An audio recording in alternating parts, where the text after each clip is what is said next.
Assalamualaikum warahmatullahi wabarakatuh. Saya Rambu Zarani Permatalandari dari kelompok 13 dan teman saya Rinta Anggun yang akan membacakan slide belakang. Dan saya bagian slide depan. Di sini kami akan menjelaskan, mempresentasikan tentang menganalisis ajaran Islam dalam konteks kemodernan dan keindonesiaan. Pendahuluan. Persoalan penting di Indonesia salah satunya adalah persoalan hubungan Islam dan negara atau Islam dan keindonesiaan dalam kaitannya dengan gagasan Islam dalam hal kemanusiaan, budaya dan dasar negara. Sebenarnya, substansi Islam adalah dalam hal etika Islam itu sendiri, bukan formalisasi yang bersifat fikih. Pemahaman dogma agama yang bernuansa sebagai petunjuk tentang kehidupan hendaknya mendorong manusia untuk memahami agama secara tidak statis dan tidak eksklusif atau tertutup. Setiap agama besar cenderung mengajarkan manusia agar lebih maju serta terbuka atau dinamis dalam berpikir dan bertindak. Pandangan Islam tentang kemodernan, umat Islam hendaknya melihat setiap permasalahan dengan pemikiran yang terbuka, kreatif, dan penuh rasa optimis, sekalipun terhadap permasalahan kemajuan peradaban lain. Kemajuan peradaban lain bukan menjadi penghambat bagi Islam dengan menggali api semangatnya, tetapi menjadi bagian dari perkembangan dan kemajuan cara berpikir manusia yang hendak diapresiasi.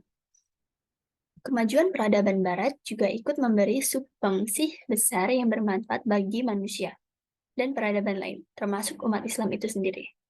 Nurholis Majid tidak ingin Islam menjadi ideologi yang sangat tertutup, melainkan ingin mendorong Islam menjadi ideologi yang cenderung terbuka sehingga mampu melihat dan memahami permasalahan-permasalahan abad modern ini. Seperti halnya Pancasila sebagai suatu ideologi modern yang kemodernannya bagi Nurholis Majid sifatnya yang inklusif, sejalan dengan cita-cita kemanusiaan dan cita-cita Islam yang universal. Selanjutnya, akan diterangkan oleh teman saya Rinta Anggun.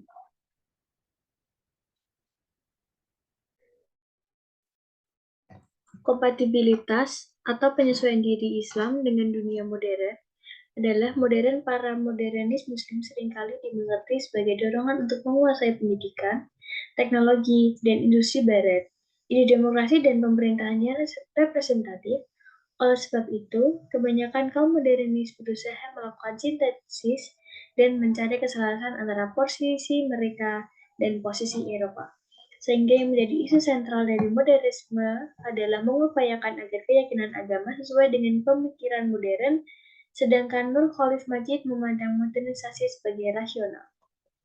Kesimpulannya, sebagai agama yang dianut oleh mayoritas penduduk Indonesia, semua gerakan bercorak Islam harus senantiasa mempertimbangkan dengan cermat dan cerdas realitas sosio-historis Indonesia demi keamanan, kedamaian, dan kejayaan agama ini. Dalam mencapai tujuan yang mulia, harus pula ditempuh dengan cara-cara yang mulia dan beradab. Di luar koridor itu, Islam hanya akan berhenti pada tataran ritual yang kehilangan ruh, sedangkan misi utamanya tercecer di tengah jalan. Sekian presentasi dari kami. Apabila ada kesalahan dan kekurangan, kami mohon maaf. Wassalamualaikum warahmatullahi wabarakatuh.